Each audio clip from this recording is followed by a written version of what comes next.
మన ధ్యానము శిలువలో యేసుక్రీస్తు ప్రభువారు కల్వరిలో శిలువపై ఉండి పలికిన 7 మాటల్లో 2 మాటల ధ్యానం చేసుకున్నాం. ఈరోజు 3వ మాట ధ్యానం చేసుకున్నాం. యోహాను సువార్త 19వ అధ్యాయము 26-27 వచనాలు ధ్యానం చేసుకున్నాం. ప్రేమించిన శిష్యుడును అక్కడ నిలుచుటను చూచి అమ్మా ఇదిగో నీ కుమారుడు అని తన తల్లితో చెప్పాను. తర్వాత శిష్యుని చూచి ఇదిగో నీ తల్లి అని చెప్పాను. చాలు. దేవునికి స్తోత్రము. ప్రియ సంగమ దేవుని బిడ్డలారా, యోహాను సువార్త 19వ అధ్యాయము 26-27 వచనాల్లో ఇక్కడ యేసుక్రీస్తు ప్రభు వారు శిలువ మీద ఉండి నిన్నటి దినము నిన్న 2 రోజులు రోజుకొక మాట ధ్యానం చేసుకున్నాము. తండ్రి వీరేమి చేయుచున్నారు, వీరెరుగురు క్షమించమని క్షమా సువార్త మొదటి వార్తలో చెప్పారు. 2వ రోజు యేసు నీ రాజ్యంలోనికి వచ్చినప్పుడు నన్ను జ్ఞాపకం చేసుకోమని దొంగ మాట్లాడినప్పుడు నేడు నీవు నాతో కూడా పరదేశిలో ఉందని దొంగకు రక్షణ సువార్తను ప్రకటించారు. ఈరోజు 3వ మాట 19వ అధ్యాయము 26-27 వచనాలు యేసు తన తల్లియు తాను ప్రేమించిన శిష్యుడి దగ్గర నిలిచి ఉండడు చూచి అమ్మా ఇదిగో నీ కుమారుడు అని తల్లితో చెప్పాను. తర్వాత శిష్యుని చూచి ఇదిగో నీ తల్లి అని చెప్పాను. ఆ గడియ నుండి ఆ శిష్యుడు ఆమెను తన ఇంట చేర్చుకొనను. ప్రియ సంగమా, ఇక్కడ గమనించినట్లయితే 2 సువార్తలు చెప్పుకున్నాము. క్షమాపణ సువార్త, రక్షణ సువార్త. ఇది 3వ సువార్త.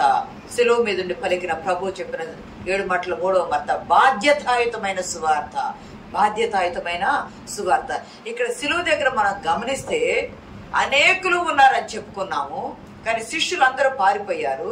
మళ్ళా ఇక్కడ 4 స్త్రీలు యోహాను తిరిగి శిలువ యొద్ద ఉన్నారు. 4 స్త్రీలు ఉన్నారు. చూడండి ఒకసారి మాట చూడండి. 23-49 యోహాను సువార్త కూడా 19-25 చదవండి. ఆయన తల్లి సహోదరియు క్లొప్పా వారైన మరియయు మగ్దలైన మరియయు యేసు శిలువ యొద్ద నిలిచుండిరి. తాను ప్రేమించిన శిష్యుడు కూడా ఉన్నారు. మిగిలిన శిష్యులందరూ యోధా ఇస్కరియోతేమో ప్రభువును పట్టించేసి వెళ్ళిపోయాడు కదా, అతను లేడు. మిగిలిన శిష్యులు పారిపోయారు. పేతురు మిగిలిన శిష్యులు పారిపోయారు. 4 స్త్రీలు ఉన్నారు. మరియ ఉంది, ఆమె సహోదరి ఎవరయ్యా అంటే సలోమి. ఆమె సహోదరి ఎవరయ్యా అంటే సలోమి. ఆమె కుమారులు ఎవరయ్యా అంటే యాకోబు, యోహాను. ఈ సువార్త రాసిన యోహాను. వారి తండ్రి ఎవరయ్యా అంటే జబదయ. ఈ సలోమి అన్నామ ఎవరయ్యా అంటే యేసుక్రీస్తు ప్రభు తల్లి అయిన మరియకు సహోదరి. ప్రియ సంగమ దేవుని బిడ్డలారా, వాళ్ళ 4 మాత్రమే. ఆ 4 స్త్రీలు ఒక యేసుక్రీస్తు ప్రభు వారే ఉన్నారు. ఇక్కడ మనం గమనిస్తే ప్రభు వారు సిలువలో ఉండి అమ్మా ఇదిగో నీ కుమారుడు అని చెప్తున్నారు కదా. ఈ యోహాను సువార్త, లూకా సువార్త ప్రకారం మనం గమనిస్తే బైబిల్ అంతటిలో ఈ సువార్తలలో ప్రభు వారు మాట్లాడిన సందర్భాలు తక్కువ, కుటుంబంలో మాట్లాడిన సందర్భాలు తక్కువ. ఆయన 12 సంవత్సరాల ప్రాయంలో, మిగతాదంతా లిఖించబడలేదు కానీ 12 సంవత్సరాల ప్రాయంలో ఆయన ఎప్పుడెప్పుడు మాట్లాడారో మనం చూసుకుంటే లూకా సువార్త మొదటగా మాట్లాడింది. లూకా సువార్త 2వ అధ్యాయము 40వ వచనం నుండి గమనిస్తే 12 ఏళ్ల వయసులో యేసుక్రీస్తు ప్రభు వారు తల్లిది అయిన మరియతోనూ తండ్రిగా చెప్పబడిన యేసేపుతోనూ కలిసి యెరూషలేము దేవాలయంలోకి వెళ్లారు. వీళ్ళు నజరేతులో ఉంటున్నారు కదా. నజరేతు నుండి యెరూషలేము, నజరేతు ఎక్కడుంది? గలిలయ దేశంలో ఉంది. ఆ గలిలయ నుండి సమరయ నుండి యోదయాకు వచ్చి యోదయాలో ఉన్న యెరూషలేము దేవాలయములకు పస్కా పండుగకు 12 సంవత్సరాల వయసులో వచ్చి ఉన్నారు. అప్పుడు వచ్చినప్పుడు పండుగ చూసుకున్నారు, తిరిగి వెళ్ళిపోతున్నారు. తిరిగి వెళ్ళిపోయే సమయంలో కొంత దూరం వెళ్ళిన తర్వాత తిరిగి చూసుకుంటే చదవండి మా భాగం. ఆయన 12 ఏళ్ల వారు అయినప్పుడు ఆ పండుగను ఆచరించుటకై వాడకు చొప్పున వారు యెరూషలేమునకు వెళ్ళిరి. ఆ దినములు తిరిగిన తరువాత వారు తిరిగి వెళ్ళుచుండగా బాలుడైన యేసు యెరూషలేములో నిలిచెను. ఆయన తల్లిదండ్రులు ఆ సంగతి ఎరుగక ఆయన సమూహంతో ఉన్నాడని తలంచి ఒక దిన ప్రయాణము సాగిపోయారు. ఒక దినం వల్ల ప్రయాణం సాగిపోయారు. ఈ జన సమూహం యూదులు పస్కా పండుగకు సంవత్సరానికి 3 సార్లు, ముఖ్యంగా పస్కా పండుగకు కంపల్సరీ వస్తారు. ఏ దేశంలో ఉన్నా వాళ్ళు వస్తారు. యేసుక్రీస్తు ప్రభు వారు కూడా తల్లిదండ్రులతో కలిసి యెరూషలేము దేవాలయానికి 12 ఏళ్ల వయసులో వెళ్ళినప్పుడు ఈయన ఉన్నారులే, పండుగ చూసుకున్నారు, అన్ని ఏర్పాట్లు అయిపోయినాయి, తిరిగి వెళ్తూ ఉన్నారు. ఒక రోజు ప్రయాణం అయిపోయింది. తిరిగి చూసుకుంటే కుమారుడు లేరు. వారితో 12 ఏళ్ల ప్రాయము. అయ్యో లేడని అన్ని చోట్ల వెతుకుంటూ మళ్ళా దేవాలయానికి తిరిగి వచ్చారు. వాళ్ళు దేవాలయానికి తిరిగి వస్తే అక్కడ యెరూషలేము దేవాలయంలో ఆ బోధకుల మధ్య కూర్చొని అనేక వారు చెప్పే మాట చదవండి అమ్మా, చదవండి. 3 దినములైన తరువాత ఆయన దేవాలయంలో బోధకుల మధ్య కూర్చుండి 3 దినములైన తర్వాత ఎక్కడున్నారా అని వెతుక్కుంటా వస్తే ఆయన దేవాలయంలో కూర్చుండి బోధకుల మధ్య ఉండి వాళ్ళ మాటలు ఆలకించు, వాళ్ళకి సమాధానం చెప్తూ వాళ్ళకి ప్రశ్నలు వేస్తూ ఉన్నారు. ప్రభు వారు 12 సంవత్సరాల వయసులోనే ఆయన బోధకు, ఆయన మాటలకు అక్కడ వారందరూ, పెద్దవారందరూ, వృద్ధులందరూ ఆశ్చర్యపోయారు. తల్లి వచ్చింది, అక్కడ ఒక మాట అంటది, చదవండమ్మా. కుమారుడా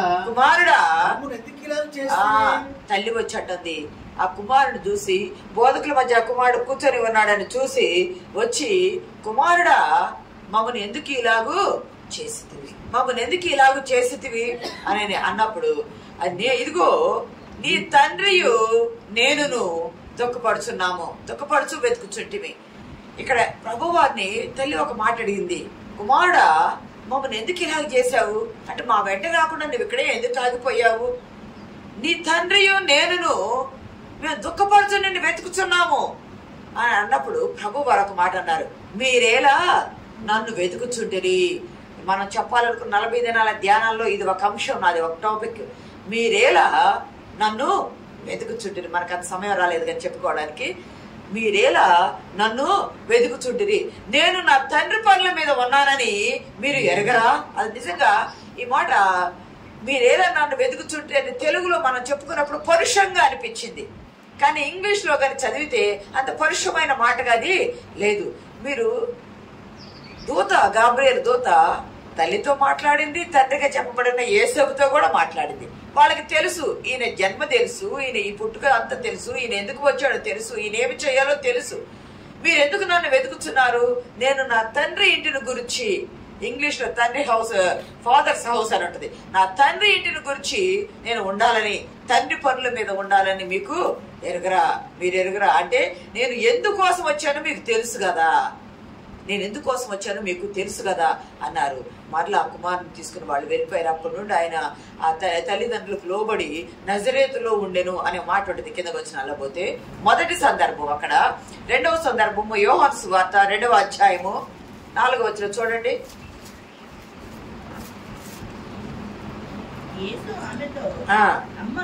అంతకు ముందు చదువు. ద్రాక్షారసం అయిపోయినప్పుడు యేసు తల్లి వారికి ద్రాక్షారసం లేదని ఆయనతో చెప్పగా, యేసు ఆమెతో, అమ్మ నాతో నీకేం పని, నా సమయం ఇంకా నువ్వు రాలేదని. ఆయన తల్లి పరిచారకులను చూచి ఆయన మీతో చెప్పిన చేయడానికి చాలు. ఇక్కడ ప్రియ సంగమా దేవుని బిడ్డలారా గమనించినట్లయితే కానా వివాహం రెండవ సందర్భం, యేసుక్రీస్తు ప్రభు వారు తల్లితో మాట్లాడిన రెండవ సందర్భం కనుక గమనించినట్లయితే, తల్లి వచ్చి, నాయన వివాహానికి వచ్చాము, వివాహంలో ద్రాక్షారసం అయిపోయింది ఇంటి వారికి అని చెప్పినప్పుడు అక్కడ వచ్చి ప్రభు వారు అంటున్నారు, ఆమె అమ్మ నాతో నీకేమి పని, నా సమయం ఇంకనూ రాలేదు. తెలుగు బైబిల్లో అమ్మ అని ఇవ్వబడింది కానీ, రాయబడింది కానీ, అదే ఇంగ్లీష్ లో అయితే డియర్ ఉమన్ అని ఇంగ్లీష్ లో NIV న్యూ ఇంటర్నేషనల్ వెర్షన్ లో డియర్ ఉమన్ అని ఇచ్చారు. అదే గ్రీక్ లోనైతే గైనై అన్నారు. గైనై అంటే ఉమన్. గైనై అనే మాట నుండే గైనకాలజీ వచ్చింది. గైనై అనే గ్రీకు మాట నుండే గైనకాలజీ అనే మాట గ్రీకు మాట వచ్చింది. దాని నుండి గైనకాలజీ అని ఇంగ్లీష్ లో కూడా అది అంటారు. అయితే గమనించండి, గైనకాలజీ అది స్త్రీలకు సంబంధించింది, పురుషులకు సంబంధించింది కాదు. ఎందుకు స్త్రీలకు సంబంధించింది? ఎందుకు ఉమన్ అన్నారు? గైనై అంటే ఉమన్ అన్నారంటే ఊంబ్ ఉన్నది కాబట్టి ఉమన్ అన్నారు. ఇంతకు ముందు కూడా చెప్పే గుర్తుంది. ఊంబ్ అంటే గర్భసంచి, అంటే గర్భసంచి ఉంది కాబట్టి ఊంబ్ అన్నారు. ఊంబ్ ఉంది కాబట్టి ఉమన్ అన్నారు. ప్రభువారు ఎక్కడికి వచ్చారయ్యా అంటే ఊంబులోకి వచ్చారు. ఆదామును, మొదటి మానవుడైన ఆదామును చేసినప్పుడు గర్భసంచిలో మానవుడిని చేయలేదు దేవుడు. పరిపూర్ణమైన మానవుడిని మ్యాన్ చేసి పురుషునిగా చేసి దేవుడు నిలువబెట్టి పేరు పెట్టి పిలిచాడు, ఊపిరిని పేరు పెట్టి పిలిచాడు. కానీ యేసుక్రీస్తు ప్రభు వారు మ్యాన్ గా డైరెక్ట్ గా మనిషిగా చేయబడలేదు. శిశువుగా తల్లి గర్భంలోకి ఊంబులోకి వచ్చాడు. ఎందుకయ్యా ఊంబులోకి వచ్చిందంటే తూంబు వద్దకు వెళ్ళడానికి. ఊంబులోకి ఎందుకు వచ్చాడు? ఊంబు అంటే గర్భసంచి. గర్భసంచిలోకి ఎందుకు వచ్చాడు అంటే టూంబు వద్ద. టూంబు అంటే సమాధి వద్దకు వెళ్ళటానికి. గైనే అంటే ఓ స్త్రీ నాతో నీకేమి పని. గ్రీకు భాషలో అలాగ మాట్లాడుతూ ఉన్నారు. డియర్ ఉమన్ అంటే స్త్రీగా సంబోధించాడు, తల్లిగా సంబోధించలేదు. ఎందుకయ్యా అంటే ఆయన ఒక పని నిమిత్తం వచ్చాడు. ప్రభు దేవుడు పని నిమిత్తం వచ్చాడు. అమ్మా అని మాతృ హృదయాన్ని స్పందించే మాటగా తెలుగులో ఇవ్వబడింది, కానీ ఇక్కడ మాత్రం స్త్రీ అని పిలువబడింది. నాతో నీకేం పని, నా సమయం ఇంకను రాలేదు కదా. ద్రాక్షరసము చేసే సమయము, తన రక్తము ద్రాక్షరసముగా చేసే సమయం ఇంకను రాలేదు. ద్రాక్షరసం చేయాలంటే నీళ్లను చేయొచ్చు, కానీ తన రక్తాన్ని ద్రాక్షరసంగా చేయాలి కదా. ప్రభు వాళ్ళు ఇచ్చేటప్పుడు ఇదిగో ఇది ద్రాక్షరసం గిన్నె పట్టుకొని ఇదిగో ఇది నా రక్తము క్రొత్త నిబంధన అన్నారు. ఆ సమయం రాలేదమ్మా అని చెప్పొచ్చు ఉన్నారు. డియర్ ఉమన్ అని చెప్పరు. ప్రియ సంగమా, ఇప్పుడు మూడవ సందర్భం ఏమిటయ్యా అంటే శిలువ మీద ఉండి పలుకుతూ ఉన్నారు.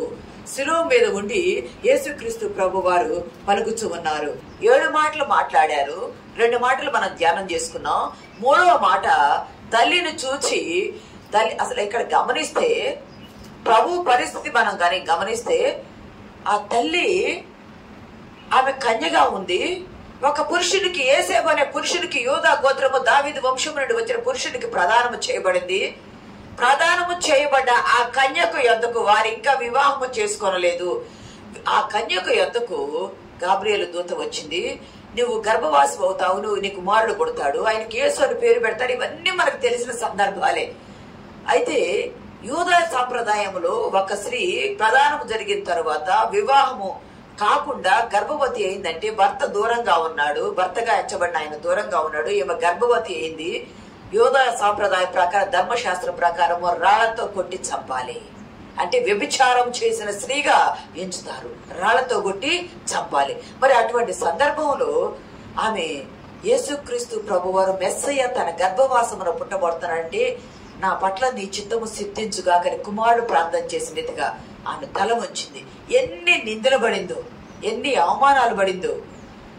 యేసేపు కూడా ఆమెను విడిచిపెట్టాలని అనుకున్నారు. ప్రియ సంగమాదేవుని బిడ్డలారా, యేసేపు కూడా విడిచిపెట్టాలని అనుకున్నప్పుడు దూత మాటతో ఆమెను విడిచిపెట్టకుండా దగ్గర చేర్చుకున్నారు. ఇది దేవుడి ప్రణాళిక కార్యము, ఆ కార్యములు మేమున్నామని దగ్గర చేర్చుకున్నారు.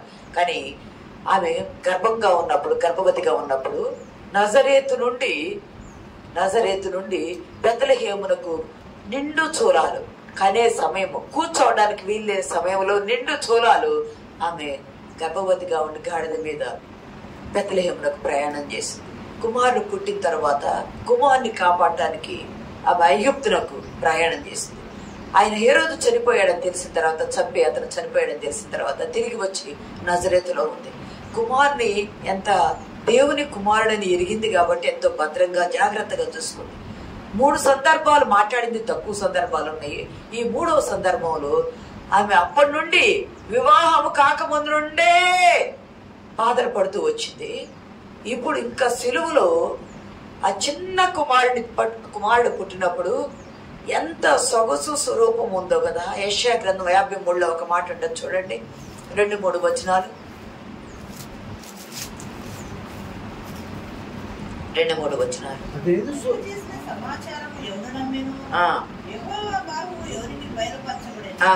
లేత మొక్కవలను, ఎండిన భూమిలో మొలచిన మొక్కవలను అతడు ఆయన ఎదుట పెరిగేను. అతనికి స్వరూపమైనను సొగసైనను లేదు. అతనికి స్వరూపము లేదు, సొగసు లేదు. ఆ కుమారుడు పుట్టినప్పుడు సుందరుడై ఉన్నాడు కదా. ఆ చిన్న బాలుడిని పొత్తిగుడ్డలతో చుట్టుకుని తన గుండెలకు హత్తుకున్న ఆ తల్లి ఈ రోజు కుమారుడు పెరిగి పెద్దవాడయి కొట్టబడి, తిట్టబడి, నెట్టబడి, సిలువకు కట్టబడి ఉన్న ఆ ప్రభువును చూస్తూ రక్తసిక్తమైన దేహముతో మాంసపు ముద్దలు ఊడిపోయి ఎముకలు గూడుగా ఉన్న ఆ కుమారుని చూస్తూ నొప్పులు భరిస్తూ యాతన సిలువలో యాతన పడుతూ ఉన్న ఆ కుమారుని చూచు ఒక్కసారైనా నా కల్లి నా కుమారుడు చూడకపోతాడా, ఒక్క మాట అయినా నాతో మాట్లాడకపోతాడని ఎదురు చూస్తూ 8 రోజుల ప్రాయంలో తన కుమారుడిని దేవాలయంలో తీసుకొని పోతే సుమయోను ప్రవక్త అమ్మా నీ హృదయంలోనికి ఖడ్గము దూసుకొని పోవును అని చెప్పారు కదా.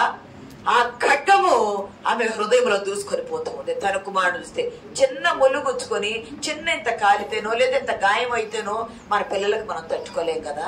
ఆ తల్లి తన కుమారుడు మరణిస్తాడని ఎరిగింది. తన కుమారుడు తనను విడిచిపెట్టి పోతాడు, దైవ కార్యం చేయడానికి వచ్చాడు, కానీ తల్లి కుమారుడిగా పెంచబడ్డాడు కదా. ఆ కుమారుడు ఇప్పుడు తనని విడిచిపెట్ట అప్పటికే భర్తను కోల్పోయింది ఆమె. కానీ తన మిగిలిన సంతానం ఉన్నారు కదా, ఆయన సోదరులు ఉన్నారు కదా, ఆయన ఎందుకు విశ్వాసం ఉంచిన వారు వాళ్ళెవరూ కూడా కాదు.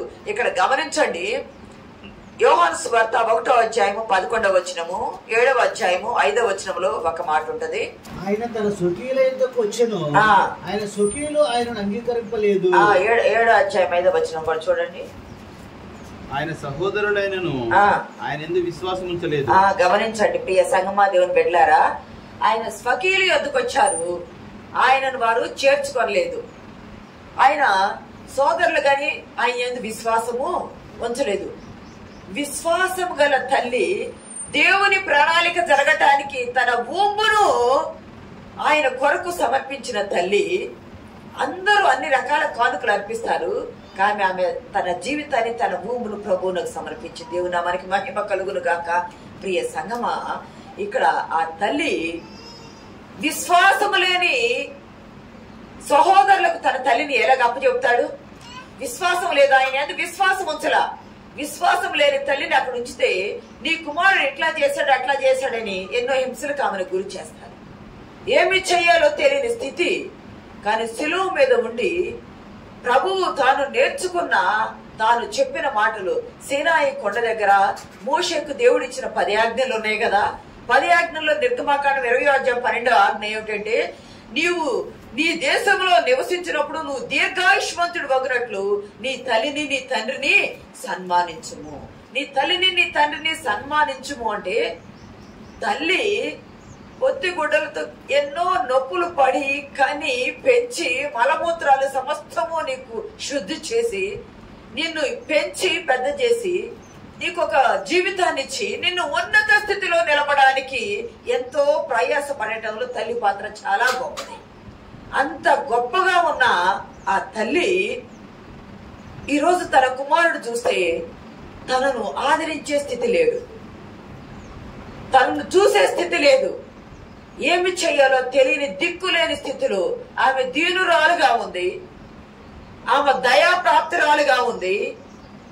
ఆమె స్థితి చాలా ఘోరంగా ఉన్న స్థితిలో ఉంది, దీనురాలుగా ఉంది, దయాప్రాప్తురాలుగా ఉంది. ఆమె ప్రభు వైపు ధీరంగా చూస్తూ నా కుమారుడు నాతో మాట్లాడకపోతాడని చూస్తూ ఉంటే తల్లిని చూచినప్పుడు తాను నేర్చుకున్న దీర్ఘాయుష్మంతుడు తల్లిదండ్రులు సన్మానించాలని కదా ఆ వాగ్దానము, ఆ మాటను, ఆ ఆజ్ఞను ఆయన తప్పిపోలేదు.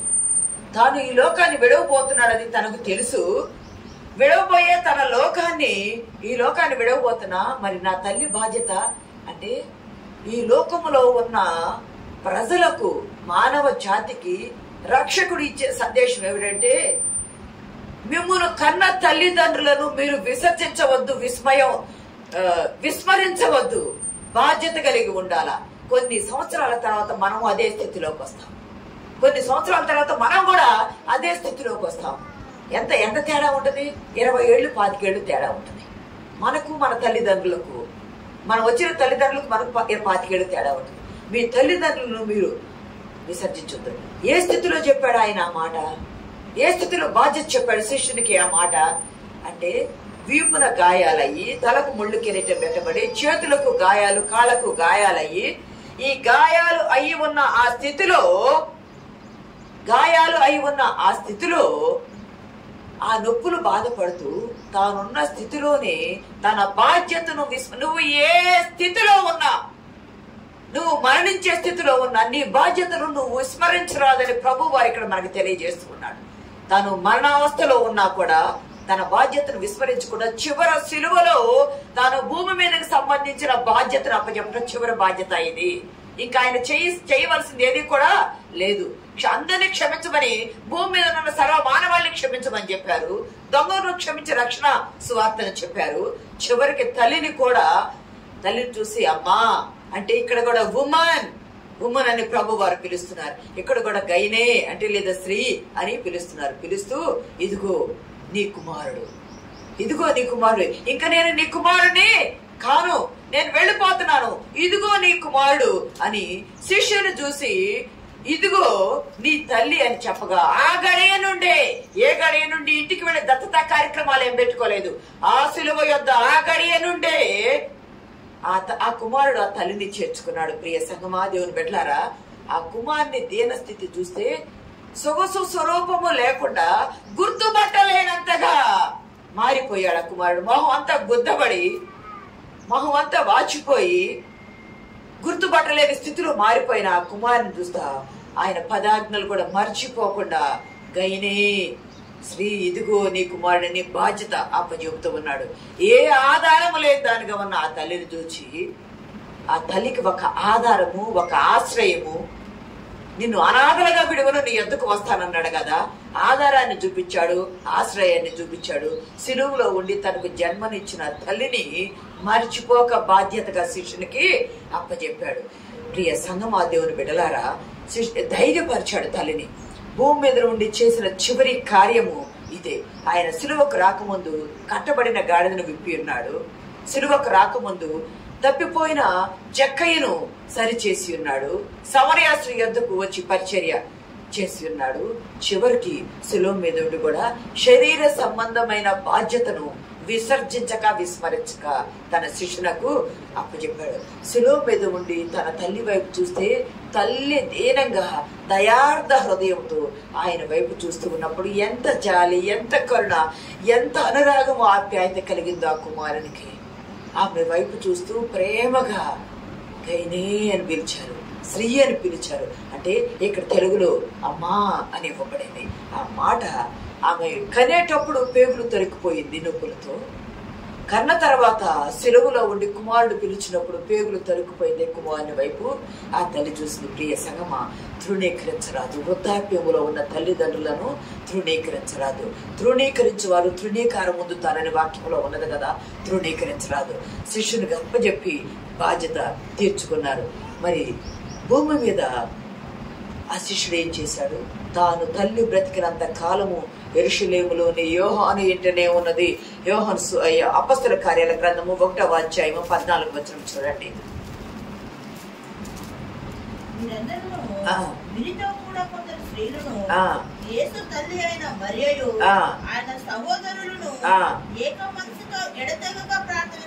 ప్రియ సంగమా, దేవుని బిడ్డలారా, ఆయన ప్రభు వారు ఇంకా బాధ్యత అప్పచెప్పిన తర్వాత యోహాను తన తల్లిని తన తల్లిగా, యేసు తల్లిని తన తల్లిగా స్వీకరించి ఆనాటి నుండి తన ఇంట చేర్చుకున్నాడు.